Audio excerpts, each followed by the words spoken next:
खाने पीने की कंपनी में राम का नाम, जिसका नाम हल्दीराम। लेकिन ये क्या भाई, राम का नाम जोड़कर व्रत वालों के खाने के लिए फलाहारी नमकीन बना डाली। यहां तक तो ठीक था, लेकिन उस फलाहारी नमकीन को कैसे बनाया गया है और उसमें क्या पड़ा है क्या नहीं पड़ा, ये जानने के लिए पहले आपको मियाँ भाई के पास जाना पड़ेगा।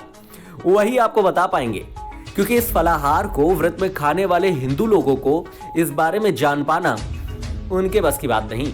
और यदि जानना है तो पहले मदरसा जाइए और वहां उर्दू सीख कर आइए, तभी आपको पता चल पाएगा कि हल्दीराम जैसे पवित्र नाम की कंपनी के बनाए गए फलाहार के बदले आप क्या खा रहे हैं। क्योंकि इसकी जानकारी जिस भाषा में आपको इस पैकेट पर लिख कर दी जा रही है, वो फलाहार खाने वालों से कोसों दूर है। आप हिंदू, आपके व्रत हिंदू देवी देवताओं के लिए, कंपनी में राम का नाम हिंदुवाद को दर्शाता हुआ, और उसका प्रोडक्ट हिंदुओं के व्रत में खाया जाने वाला फलाहार, लेकिन उसकी जानकारी उर्दू में। चौंक गए ना आप भी?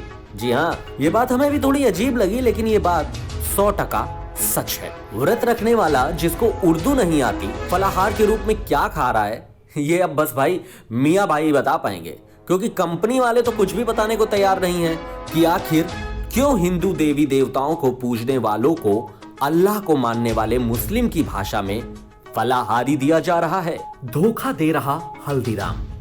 इस मामले में लोगों का सवाल है कि क्या हल्दीराम अपने व्रत वाले खाने में कोई ऐसी चीज मिला रहा है जिसे वो लोगों से छिपाना चाहता है? क्या हल्दीराम अपने धार्मिक और व्रत रखने वाले कस्टमर्स को धोखा दे रहा है? यहाँ एक ट्वीट में लिखा है कि इस प्रकार के उर्दू लेखन ने नवरात्रि के दौरान उपवास करने वाले हिंदुओं को धोखा दिया है। तो वहीं कुछ लोगों ने हल्दीराम को बायकॉट करने की मांग की है।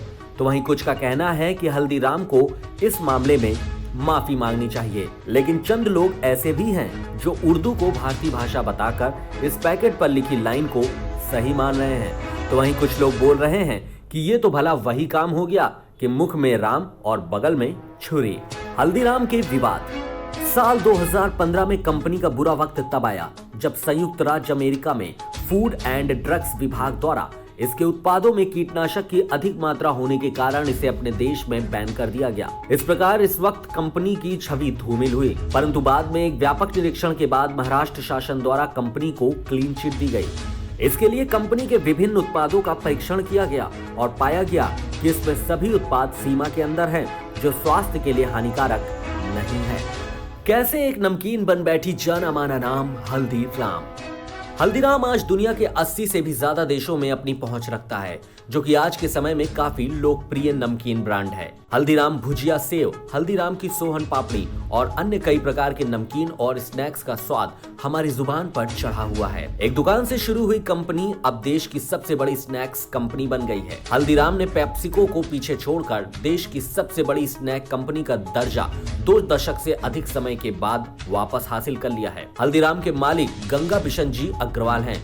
इन्होंने हल्दीराम की शुरुआत साल 1937 में राजस्थान के जिले बीकानेर से की थी और आज हल्दीराम दुनिया भर में अपना नाम बना चुका है। फिलहाल हल्दीराम का कारोबार इस वक्त शिव किशन अग्रवाल जी देख रहे हैं, जिसका की हेडक्वार्टर नागपुर महाराष्ट्र में है। कुछ भी बोलने को तैयार नहीं हल्दीराम।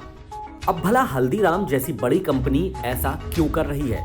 क्यों हिंदुओं को व्रत का फलाहार बताकर मुस्लिमों की भाषा बोलने पर मजबूर कर रही है? यह हिंदू धर्म के लोगों की आस्था और विश्वास के साथ खिलवाड़ नहीं तो और क्या है, और जिसका जवाब कंपनी खुद भी नहीं दे रही है।